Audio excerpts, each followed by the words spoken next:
आज हम पढ़ने जा रहे हैं क्लास 6 का सब्जेक्ट साइंस का टॉपिक बॉडी मूवमेंट। ये हमने कल से स्टार्ट किया ये लेसन, ये चैप्टर आपका। कल हमने पढ़ा what do you mean by body, what is movement, ठीक है ना। चेंज ऑफ पोजीशन और प्लेसेस है मूवमेंट। तो जो हमारी बॉडी में मूवमेंट होती है, हमारी बॉडी जो बनी है बोन्स की, कल हमने पढ़ा हमारी बॉडी बोन्स की और मसल्स की बनी होती है। तो हमारी बॉडी में जो मूवमेंट होती है, मूवमेंट किसकी वजह से पॉसिबल है? Due to joints, due to joints की वजह से। तो वही आज कुछ जॉइंट्स के बारे में हम पढ़ेंगे। What do you mean by joint? Joint होता क्या है? Joint are the points where two parts of the skeleton are fitted together to make movement possible। ठीक है ना। कहते हैं जॉइंट वो पॉइंट है, जॉइंट वो पॉइंट है जहाँ पे दो पार्ट स्केलेटन के, हमारा जो शरीर है दैट इज स्केलेटन, उसके ऊपर फिर मसल्स हैं, बोन्स हैं, ठीक है, सॉरी मसल्स हैं उसके ऊपर। स्केलेटन क्या है? Skeleton is totally A bone, ये बोन का एक स्ट्रक्चर है स्केलेटन, ठीक है ना। तो कहते हैं जहाँ पे हमारे दो पार्ट्स स्केलेटन के फिट होते हैं, आपस में मिलते हैं, उस जगह को कहते हैं जॉइंट। क्या कहते हैं? जॉइंट। उसी जॉइंट की वजह से जो हमारी मूवमेंट है, हमारा हिलना जुलना है, हमारी बाजुओं की मूवमेंट है, हमारी टांगों की मूवमेंट है, हमारी गर्दन की मूवमेंट है, हमारी हर चीज़ की मूवमेंट जो है पॉसिबल है, यानी कि हो सकती है। किसकी वजह से? Because of joints. तो व्हाट आर जॉइंट्स? तो जॉइंट क्या होते हैं? जहाँ पे दो पार्ट्स स्केलेटन के या दो बोन्स जहाँ में आपस में जो फिट हो जाती है, आपस में फिट हो जाती हैं, तो वहाँ पे क्या बन जाता है? जॉइंट। तो उसी जॉइंट की वजह से हमें मूवमेंट क्या है? पॉसिबल है। एग्जाम्पल जैसे मैंने आपको एक यहाँ लिखी है, जैसे हिप जॉइंट। देखो ये थाई बोन और हिप बोन आपस में मिला के क्या बनाती है? हिप जॉइंट, इसको बोलते हैं हिप जॉइंट।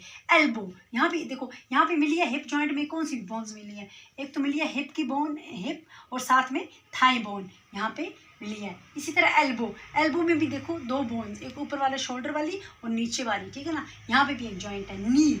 नी का देखो नीचे वाली टांग और ऊपर वाला थाई, ठीक है ना। तो यहाँ बनाता है नी जॉइंट। इसी तरह ये कुछ जॉइंट्स हैं जिसकी वजह से हमारी मूवमेंट पॉसिबल है। तो आज हम सबसे पहले पढ़ेंगे ball and socket joint. Ball and socket joint. Ball आपको पता है बॉल होता है राउंड इन शेप, ठीक है ना। बॉल होता है जो गोल होता है शेप में, और सॉकेट है जो उसके अंदर फिट हो जाता है। बॉल जब सॉकेट के अंदर फिट हो जाता है, ठीक है ना, वैसा ही हमारा एक जॉइंट होता है। ये कौन सा जॉइंट है? वेयर द राउंडेड गोल, यानी rounded end of one bone fits into the cavity of other bone, यानी एक गोल एंड, ठीक है ना, एक गोल सा एंड एक बोन का दूसरे के अंदर फिट हो जाता है, यानी गोल एंड एक बोन का गोल वाला एंड दूसरी कैविटी के अंदर फिट हो जाता, दूसरी बोन की कैविटी के अंदर फिट हो जाता है, उसको बोलते हैं बॉल एंड सॉकेट जॉइंट। इससे क्या होता है? It brings movement in all directions. इसकी वजह से हमारे मूवमेंट पॉसिबल है हर एक डायरेक्शन में। किसमें? किसकी वजह से? Because of this ball and socket joint, ठीक है ना। Ball is round in shape, ठीक है ना, जो गोल होता है बिल्कुल शेप में। सॉकेट जो उसका जो बॉल जब सॉकेट के अंदर फिट हो जाता है, तो इसी की वजह से हमारी मूवमेंट, इस बॉल एंड सॉकेट जॉइंट की वजह से हमारी जो मूवमेंट है उस पार्ट की जहाँ पे ये बॉल एंड सॉकेट जॉइंट होता है, तो पॉसिबल है इन ऑल डायरेक्शंस, ठीक है ना। जैसे कहाँ कहाँ पे? It is seen in hip. हम ये कहाँ देखते हैं बॉल एंड सॉकेट? एक तो हमें हिप में देखते हैं, ठीक है ना। एंड शोल्डर, देखो शोल्डर में, देखो शोल्डर यानी कंधा, ठीक है ना। कंधे में देखो ये गोल है, बिल्कुल गोल हमारा। आप अपने कंधे देखो, सब आपके कंधे में ये देखो, ये जो गोल है ये फिट है दूसरी बोन, इसकी दूसरी जो हमारी नीचे बाजू वाली बोन है उसकी कैविटी इस गोल के अंदर फिट हुई है, यानी कि यहाँ पे हमारा क्या है? क्या है?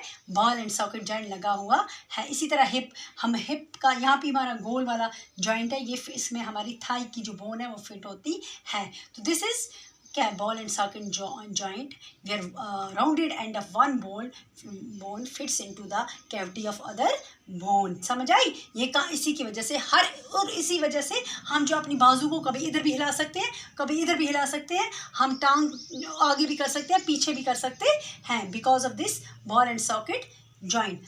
देखो मैंने यहाँ पे एक डायग्राम, एक रफली डायग्राम आप बच्चों के लिए ड्रॉ की है।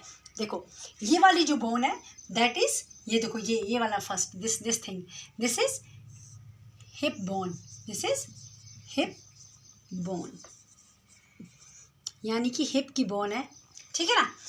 तो ये क्या है? ये है थाई बोन, थाई बोन, ठीक है ना। और ये क्या है? What is this? This is socket, ठीक है। और ये क्या है, दिस इज बॉल। यानी कि देखो ये थाई बोन में के ऊपर बॉल लगा है ना, बॉल राउंड इन शेप, ठीक है ना, थाई के बोन के ऊपर बॉल है, तो ये जाके कहाँ फिट होती है, इस सॉकेट के अंदर, यानी हिप बोन के सॉकेट के अंदर। ये इसी की वजह से हमारी जो टांग की मूवमेंट है वो पॉसिबल है, ठीक है, because of this ball and socket joint, they are joint together, they are fitted with each other and by this, इसकी वजह से हमारी जो टांग की मूवमेंट है वो पॉसिबल है। देखो यहाँ पे ये फिट हो गई है ना, इस तरह से ये फिट होती है। This is ball and socket joint, ball and socket, मैं यहाँ पे लिखूँगी बॉल एंड सॉकेट जॉइंट, ठीक है बच्चे। तो ये कुछ मैंने थोड़ी सी रफली डायग्राम आपके लिए बनाई थी। यहाँ से अब मैं उम्मीद करती हूँ आपको पता चलना होगा। हिप बोन, देन सॉकेट इसके अंदर, फिर बॉल इसके अंदर फिट होता है, थाई, ये थाई बोन है, ठीक है ना, थाई बोन। तो इसी तरह हमारे शोल्डर में भी सेम यही प्रोसेस होता है। तो ये हमने आज क्या पढ़ा, what do you mean by joint, जहाँ दो बोन्स आपस में फिट हो जाती हैं और हमारी मूवमेंट पॉसिबल होती है, दैट इज़ ए जॉइंट। ये कुछ एग्जाम्पल है, हिप जॉइंट, एल्बो एंड नी। और बॉल एंड सॉकेट क्या होता है, जहाँ पे एक rounded end of one bone fits into the another. तो आप उम्मीद है ये पढ़ोगे और अच्छी तरह लर्न करोगे। कल हम बाकी वाले जॉइंट्स पढ़ेंगे।